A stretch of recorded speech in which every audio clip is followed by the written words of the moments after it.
नमस्कार, मैं रवीश कुमार। अनुसूचित जाति और जनजाति में क्रीमी लेयर लागू होगा, सुप्रीम कोर्ट का फैसला है। अभी तक क्रीमी लेयर का प्रावधान केवल पिछड़ी जातियों के आरक्षण में था, लेकिन भारत के इतिहास में यह पहली बार होगा कि अनुसूचित जाति और जनजाति के मामले में क्रीमी लेयर लागू किया जाएगा। इसे लेकर सवाल उठ रहे हैं कि क्या कोर्ट के सामने क्रीमी लेयर का प्रश्न था? क्या सरकार अनुसूचित जाति और जनजाति के भीतर क्रीमी लेयर की बात को स्वीकार करेगी या कानून बनाकर कोर्ट के फैसले को पलट देगी? Chief justice D.Y.. चंद्रचूड़ ने कहा है कि क्रीमी लेयर लागू हो। Justice B R. गवई ने कहा है कि क्रीमी लेयर का सिद्धांत सही कानूनी नजरिया है और यह SC/ST पर भी लागू होता है। आज का फैसला अनुसूचित जाति और जनजाति के आरक्षण में अलग अलग वर्गीकरण का आदेश देता है। जिस तरह से OBC आरक्षण के भीतर अति पिछड़ा वर्ग को आरक्षण दिया जाता है, यह फैसला वर्गीकरण के साथ साथ यह भी स्वीकार करता है कि अनुसूचित जाति के भीतर भी एक जाति दूसरी जाति के साथ भेदभाव करती है और छुआछूत का बर्ताव भी। इन्हें समान रूप से देखना ठीक नहीं। लेकिन क्या इसी आधार पर अनुसूचित जाति और जनजाति के भीतर वर्गीकरण किया जा सकता है? सुनवाई के दौरान भारत सरकार की भी यही दलील थी। एक तरह से देखें तो सुप्रीम कोर्ट का यह फैसला भारत सरकार के मनोनुकूल है। उपवर्गीकरण के मामले में कोर्ट का यह फैसला भारत सरकार की लाइन पर है। इसलिए इस बात की संभावना कम है कि भारत सरकार इस फैसले के खिलाफ संसद में कोई कानून बनाएगी। जिस तरह से SC/ST एट्रोसिटी एक्ट के मामले में सुप्रीम कोर्ट के फैसले के खिलाफ केंद्र सरकार ने संसद में कानून बना दिया था। उपवर्गीकरण के मामले को लेकर भी खूब बहस हो रही है। फैसला आज ही आया है तो दावा नहीं कर सकता कि सारे पहलुओं को बिजली की गति से समझकर वीडियो बना रहा हूं। आने वाले दिनों में इसकी व्याख्या जैसे जैसे विकसित होगी, रूप लेती जाएगी, हम वीडियो लेकर हाजिर होते रहेंगे। लेकिन आज हम फैसले और इसके बैकग्राउंड की बुनियादी बात करेंगे और कुछ प्रतिक्रियाओं को भी शामिल करेंगे। Chief justice D.Y.. चंद्रचूड़ की संवैधानिक पीठ का यह फैसला 1 अगस्त को आया है। कहता है कि अनुसूचित जाति जनजाति आरक्षण में जातियों का उपवर्गीकरण किया जा सकेगा। राज्य सरकारें अपने स्तर पर जातियों की सूची बना सकेंगी। राज्य किसी भी उपवर्ग के लिए 100% आरक्षण तय नहीं कर सकते हैं। राज्य को वर्गीकरण करते समय आंकड़ों के आधार पर उचित ठहराना होगा कि अमुक जाति किसी से ज्यादा पीछे कैसे है। राज्य अपनी मर्जी से या राजनीतिक सुविधा से यह तय नहीं कर सकता है। राज्य के फैसले को कोर्ट में समीक्षा के लिए पेश किया जा सकता है। Justice B R. गवई ने अपने सहमत निर्णय में कहा है कि अधिक पिछड़े समुदायों को तरजीह देना राज्य का कर्तव्य है। SC/ST की श्रेणी में कुछ वर्ग ही आरक्षण के बड़े हिस्से का लाभ उठा रहे हैं। जमीनी हकीकत से इनकार नहीं किया जा सकता और SC/ST के भीतर ऐसी श्रेणियां हैं जिन्हें सदियों से अधिक उत्पीड़न का सामना करना पड़ा। इस तरह का डेटा कहां से आएगा कि अनुसूचित जाति और जनजाति के वर्ग में कुछ जातियां 2-3 जातियों से पीछे हैं? जाहिर है इसके लिए जाति की जनगणना करानी पड़ेगी और जनगणना भी। आपको याद रहना चाहिए कि मोदी सरकार ने भारत की जनगणना नहीं कराई है जो 2021 में हो जानी चाहिए थी। तब तो कोविड था, लेकिन इस दौरान कितने चुनाव हो गए। कोविड के बीच भी चुनाव हुए, लेकिन जनगणना रुक गई। वर्गीकरण के सवाल पर भारत सरकार ने अपनी तरफ से कोर्ट के सामने यही कहा है कि SC/ST कोटा के भीतर उपवर्गीकरण होना चाहिए। Attorney general R. वेंकट रमणी ने कहा कि अनुच्छेद 14 से 16 और अनुच्छेद 341 से 342 अलग अलग दायरों में काम करते हैं। अनुच्छेद 341 में शामिल होना अपने आप में समरूपता का प्रमाण नहीं माना जा सकता। सॉलिसिटर जनरल तुषार मेहता ने कहा, समानता कोई गतिहीन अवधारणा नहीं है। यह अवधारणा इस न्यायालय के ही चंपकम दोराईजन से लेकर इंदिरा साहनी जैसे मामलों में लिए गए निर्णय से आकार लेती रही है।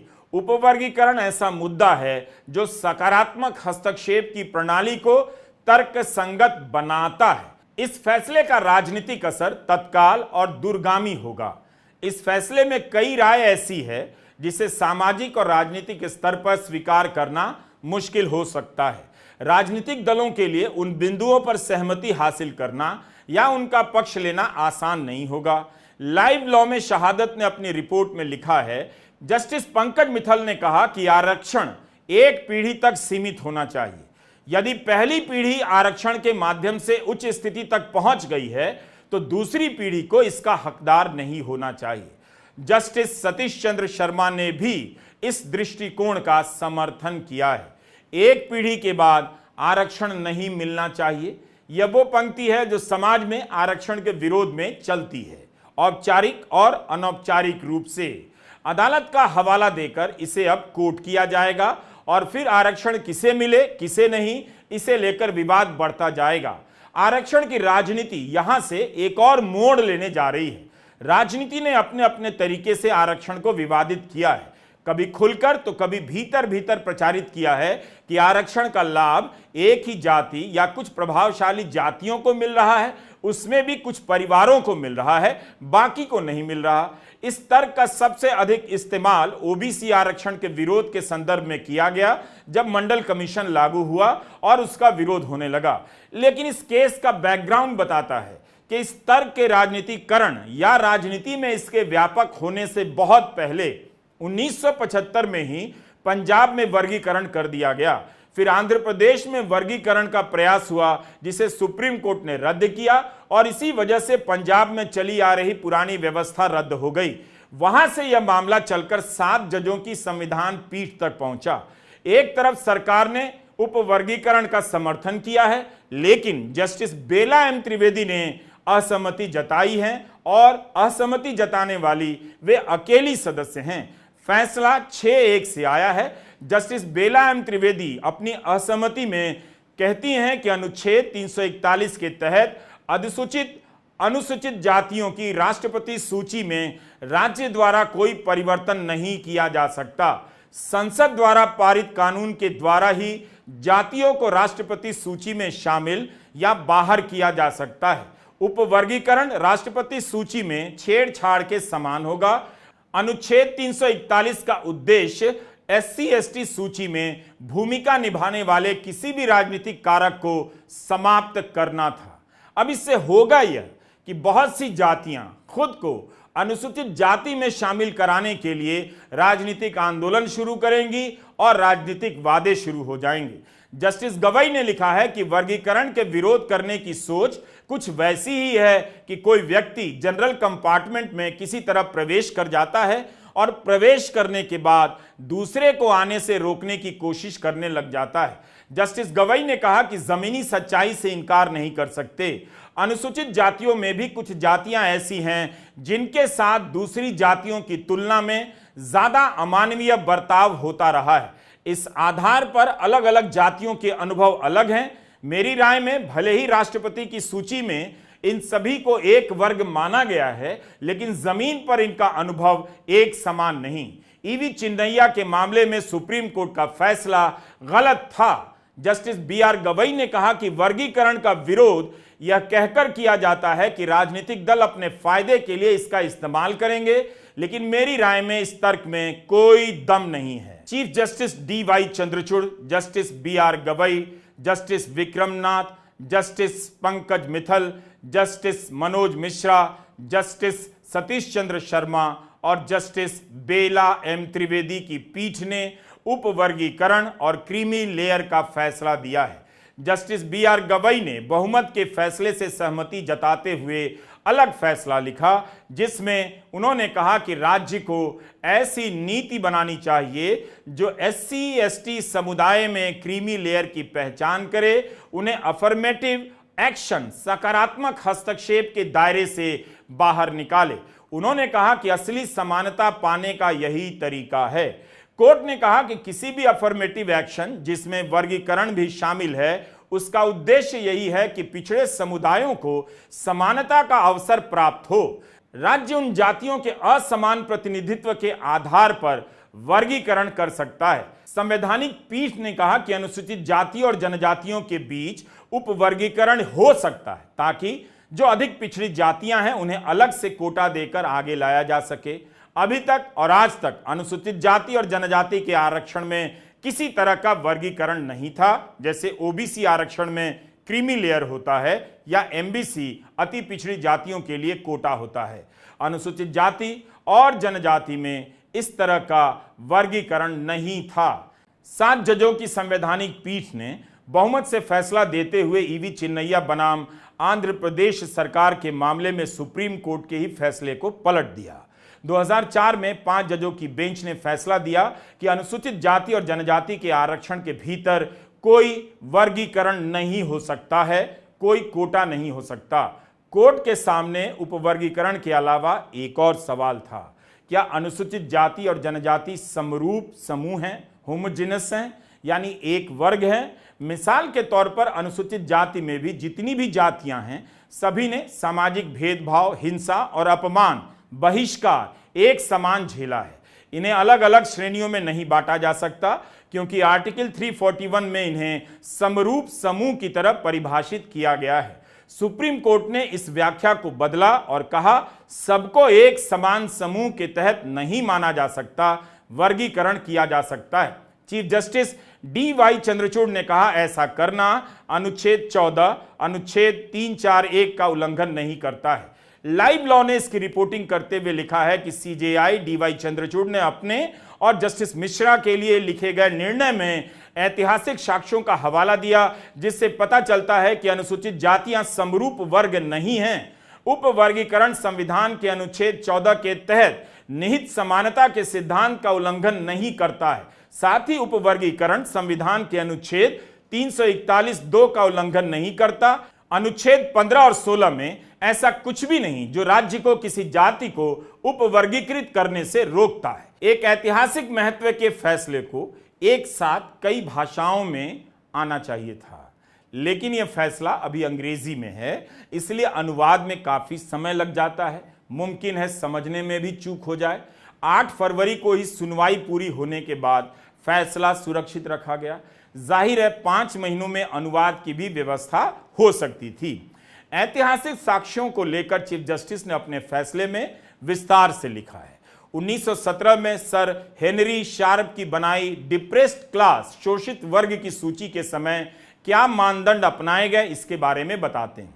इसका उदाहरण वो देते हैं क्यों दलित समाज के भीतर की सभी जातियों में एक समानता नहीं है और उनके भीतर भी आपस में भेदभाव होता है। हमने शब्दशः अनुवाद कहीं भी नहीं किया है, भावानुवाद किया है। Chief justice D.Y.. चंद्रचूड़ अपने फैसले में 1916 में इंडियन लेजिस्लेटिव असेंबली की एक चर्चा का हवाला देते हैं। चर्चा हो रही थी कि शोषित वर्ग में किसे शामिल किया जाए। इस दौरान सुझाव दिया गया कि इसमें घुमंतू कबीलों और आपराधिक घोषित कर दिए गए कबीलों को शामिल करना चाहिए। सर हेनरी शार्प ने अपनी सूची में शोषित वर्ग के अलावा क्रिमिनल ट्राइब्स और पहाड़ों पर रहने वाली जनजातियों को शामिल किया। शार्प ने कहा कि ये जातियां सामाजिक और शैक्षणिक रूप से पिछड़ी हैं, लेकिन जाति के दंश से बची नहीं हैं। इनमें कुछ मुस्लिम जातियां भी हैं, यानी इन लोगों ने भी जातिगत अपमान झेला है, छुआछूत का सामना किया है। इस उदाहरण के साथ कोर्ट यह भी स्वीकार कर रहा है, हमारा सवाल भी है कि कुछ मुस्लिम जातियों ने भी छुआछूत या जाति के दंश का सामना किया। फैसले में इस उदाहरण की व्याख्या आने वाले समय में मुस्लिम आरक्षण के संदर्भ में भी की जाएगी। यह उदाहरण इस बात को स्वीकार कर रहा है कि कुछ मुस्लिम जातियों ने भी छुआछूत का सामना किया, क्योंकि इसी उदाहरण से सुप्रीम कोर्ट बता रहा है कि अनुसूचित जाति और जनजाति ने केवल बाहरी भेदभाव और छुआछूत का दंश नहीं झेला, बल्कि इनके भीतर आंतरिक स्तर पर भी एक दूसरे के साथ छुआछूत का संबंध रहा है। Chief justice D.Y.. चंद्रचूड़ एक और कमेटी का उदाहरण देते हैं जिसने छुआछूत को पैमाना बनाया, मतलब इसी के आधार पर देखा गया कि कोई अनुसूचित जाति है या नहीं, शोषित वर्ग है या नहीं। वे 1932 की एक समिति का हवाला देते हैं जिसका नाम था द इंडियन फ्रेंचाइजी कमेटी। यह कमेटी मानती है कि एक ऐसा वर्ग है जिसके छू देने से कोई चीज अपवित्र मान ली जाती है, वह शोषित वर्ग है, डिप्रेस्ड क्लास है। इसमें आदिवासी और उन हिंदुओं को शामिल नहीं किया जा सकता जो अछूत नहीं माने जा सकते। इस कमेटी की रिपोर्ट में कहा गया है कि छुआछूत की डिग्री में अंतर हो सकता है, किसी के साथ ज्यादा तो किसी के साथ कम हो सकती है। जैसे कुछ जातियों को मंदिर में प्रवेश करने की इजाजत नहीं होगी, मगर कुछ को मंदिर में जाने की इजाजत होगी, लेकिन मंदिर के गर्भगृह में नहीं। यहां जजमेंट में एक उदाहरण दिया जाता है कि मद्रास में किसी अछूत के संपर्क में आने पर तुरंत ही पवित्र होने की व्यवस्था थी। यह अंग्रेजों के समय की बात है, मगर असम में ऐसा नहीं था। यहां पर chief justice D.Y.. Chandrachud Assam के सेंसस अधीक्षक की रिपोर्ट का हवाला देते हैं, जिसमें बताया जाता है कि कुछ अछूत जातियां जो समृद्ध हैं और शैक्षणिक रूप से आगे हैं, वो दूसरी जातियों के साथ छुआछूत का व्यवहार करती हैं। जैसे असम में एक पाटनी जाति के नाविक ने मुची के लिए पतवार चलाने से इनकार कर दिया और कहा कि मुची खुद ही पतवार चलाएगा अगर उसे नदी पार करनी है तो इस तरह से अदालत अंग्रेजों के समय का उदाहरण देते हुए बताती है कि अनुसूचित जाति के भीतर भी छुआछूत का व्यवहार रहा है। उनके भीतर सामाजिक और शैक्षणिक पिछड़ापन एक समान नहीं था, इसलिए ठोस डेटा के आधार पर इनकी पहचान और वर्गीकरण का काम किया जाना चाहिए ताकि उनका प्रतिनिधित्व सुनिश्चित किया जा सके। मगर यह काम होगा कैसे? जाति की जनगणना से, और उस पर सरकार तो कुछ बोलती नहीं। मोदी सरकार हां कहती नहीं। सुप्रीम कोर्ट का फैसला आने के कई घंटे तक बीजेपी और कांग्रेस की कोई प्रतिक्रिया नहीं आई। सीपीएम ने इस फैसले पर वक्तव्य जारी किया है। उनकी ओर से सीताराम येचुरी ने ट्वीट कर कहा है कि सरकार को कोर्ट का फैसला लागू करते हुए अनुसूचित जाति में पिछड़े रह गए वर्गों की बेहतरी के लिए व्यवस्था करनी चाहिए। तमिलनाडु के मुख्यमंत्री एम.के. स्टालिन ने भी कोर्ट के फैसले का स्वागत किया है और कहा है कि यह सामाजिक न्याय के द्रविड़ मॉडल की जीत है। एक आधिकारिक समिति का गठन कर जो डेटा इकट्ठा किया गया था, उसके आधार पर मैंने विधानसभा में एक ड्राफ्ट पेश किया जिसे करुणानिधि की सरकार ने पास किया था। इसके बाद अरुण ततियार समुदाय को 3% आंतरिक आरक्षण दिया गया। स्टालिन ने लिखा है कि यह हमें देखकर खुशी हुई कि सुप्रीम कोर्ट की बेंच ने उस फैसले को सही माना है। तेलंगाना के मुख्यमंत्री ने इसका स्वागत किया है और कहा है कि उनका राज्य सबसे पहले इसे लागू करेगा और मदिगा समुदाय के साथ न्याय होगा। वीडियो संपादित करने, रिकॉर्ड करने से लेकर अपलोड करने तक मायावती और अखिलेश यादव का सुप्रीम कोर्ट के फैसले पर कोई ट्वीट नहीं आया, तेजस्वी यादव का भी नहीं। सुप्रीम कोर्ट का फैसला आने पर राजनीतिक प्रतिक्रियाएं चुप सी लग रही हैं। यह एक तरह से ठीक हो सकता है कि फैसले को पढ़ा जा रहा होगा, समझा जा रहा होगा। डॉक्टर रतन लाल ने कहा है कि क्या इसी तरह ईडब्ल्यूएस कोटा में वर्गीकरण किया जा सकेगा। अब इस केस का बैकग्राउंड संक्षेप में।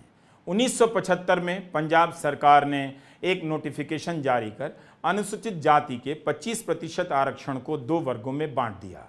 आधे वाल्मीकि और मजहबी सिखों के लिए और बाकी अनुसूचित जाति के तहत आने वाली अन्य जातियों के लिए। 31 साल तक ये व्यवस्था चली, लेकिन 2004 में सुप्रीम कोर्ट ने ही ईवी चिन्नैया बनाम आंध्र प्रदेश मामले में इसे गैर कानूनी माना। आंध्र के फैसले का प्रभाव पंजाब पर भी पड़ा। चिन्नैया फैसले के बाद पंजाब सरकार ने 2006 में एक नया कानून बनाया, Punjab scheduled caste and backward classes reservation in services act 2006। इसके सेक्शन 4(5) में लिखा है कि आरक्षण में पहली प्राथमिकता वाल्मीकि और मजहबी सिखों को दी जाएगी। आधी सीटें पहले इन 2 जातियों को दी जाएंगी, बाकी में सभी को। 29 मार्च 2010 को पंजाब और हरियाणा हाईकोर्ट ने इस प्रावधान को रद्द कर दिया कि यह सुप्रीम कोर्ट के फैसले के खिलाफ है।